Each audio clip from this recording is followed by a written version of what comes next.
Shalom, jumpa lagi dengan saya PDP Tanjohan dalam renungan hari ini, Selasa 1 Desember 2020. Renungan yang akan saya bagikan terambil dari Kolose 3 ayat 12 sampai dengan 17.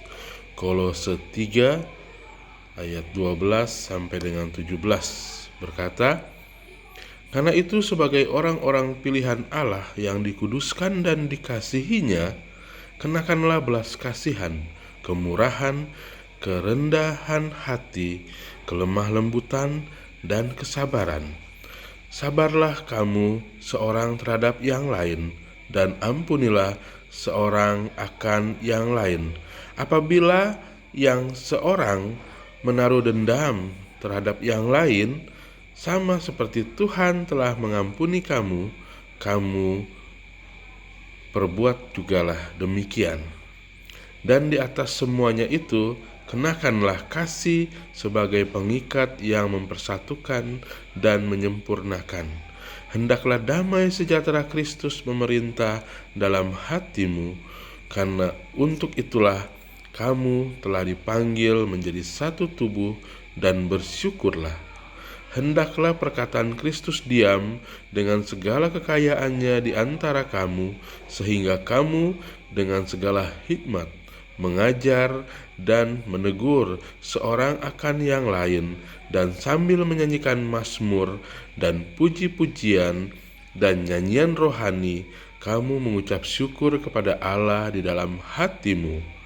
Dan segala sesuatu yang kamu lakukan dengan perkataan atau perbuatan, lakukanlah semuanya itu dalam nama Yesus Kristus, sambil mengucap syukur oleh Dia kepada Allah Bapa kita.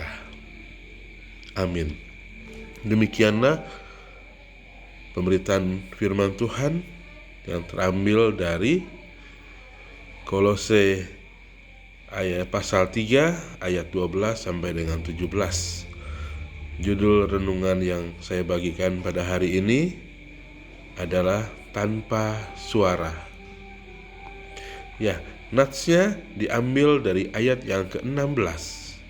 Hendaklah perkataan Kristus diam dengan segala kekayaannya di antara kamu, sehingga kamu dengan segala hikmat mengajar dan menegur seorang akan yang lain, dan sambil menyanyikan mazmur dan puji-pujian dan nyanyian rohani, kamu mengucap syukur kepada Allah di dalam hatimu.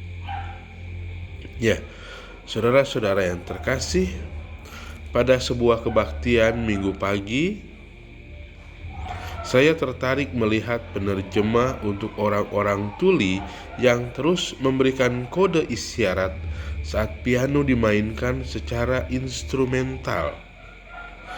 Setelah kebaktian selesai, saya bertanya apa yang ia ungkapkan kepada orang-orang tuli itu ketika tak ada kata-kata yang diutarakan atau dinyanyikan. Ternyata ia menyampaikan keterangan tentang lagu yang dimainkan, sambil menjawab pertanyaan-pertanyaan jemaatnya tentang si pemain piano, gayanya, dan pendidikan pianonya. Musik instrumental dalam kebaktian dapat menjadi wilayah hampa bagi kaum tuli, katanya. Daripada berhenti dan turut menikmati musik itu sendirian, ia justru memerhatikan orang-orang tuli itu dan menjaga agar suasana kebaktian tidak terputus bagi mereka. Pengalaman itu memperluas pemahaman saya tentang bacaan Kolose 3 ayat 16 yang berkata, hendaklah perkataan Kristus diam dengan segala kekayaannya di antara kamu, sehingga kamu dengan segala hikmat mengajar dan menegur seorang akan yang lain, dan sambil menyanyikan mazmur dan puji-pujian dan nyanyian rohani. Saat kita mengizinkan firman Allah mengisi hati kita dan membebaskan belenggu dari hidup kita, maka kita akan dapat membagikan firman Allah bagi orang lain melalui kata-kata pengajaran, dorongan, dan pujian kepada Allah. Bayangkanlah dampak yang ditimbulkannya pada keluarga kita, dalam percakapan kita, serta dalam ibadah bersama. Saat Anda memberi dorongan bagi orang lain dengan membagikan firman Allah dari hati Anda, itulah musik yang dapat mereka nikmati. Kesimpulannya, izinkanlah firman Allah mengisi hati Anda dengan menuntun perkataan Anda. Ya, saudara-saudara yang terkasih,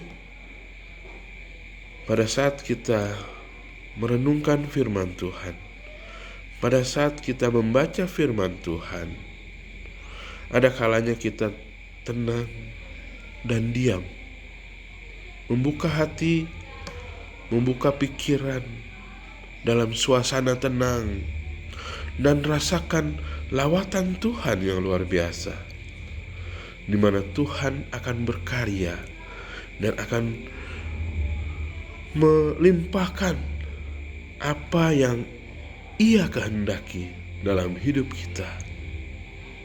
Percayalah, lambat laun dengan ketaatan, dengan hati yang sungguh-sungguh, maka perlahan-lahan kita akan merasakan getaran-getaran ajaib yang Tuhan berikan.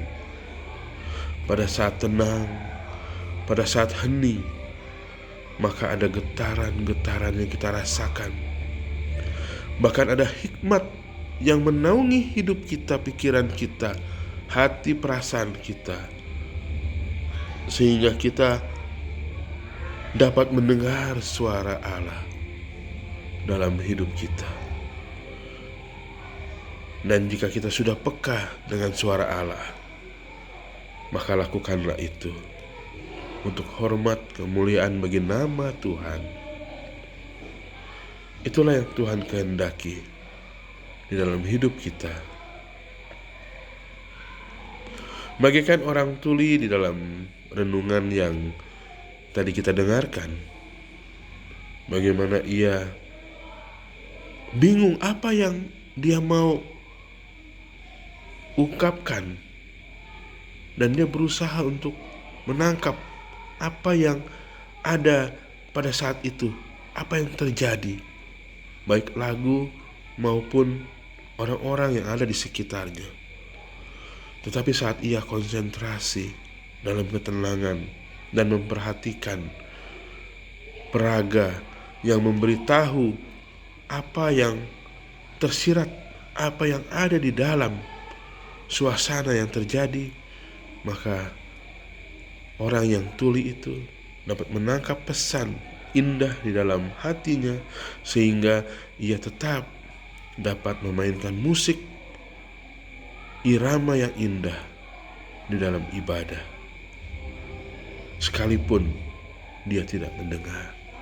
Itulah, saudara-saudara yang terkasih, buka hati kita, buka perasaan kita, pikiran kita untuk suara Tuhan, dan lakukanlah jika kita dapat mendengarnya, karena itulah yang Tuhan kehendaki, untuk kita memuliakan Dia, untuk kita mengagungkan Dia dalam hidup kita. Amin. Tuhan Yesus memberkati kita semua. Shalom.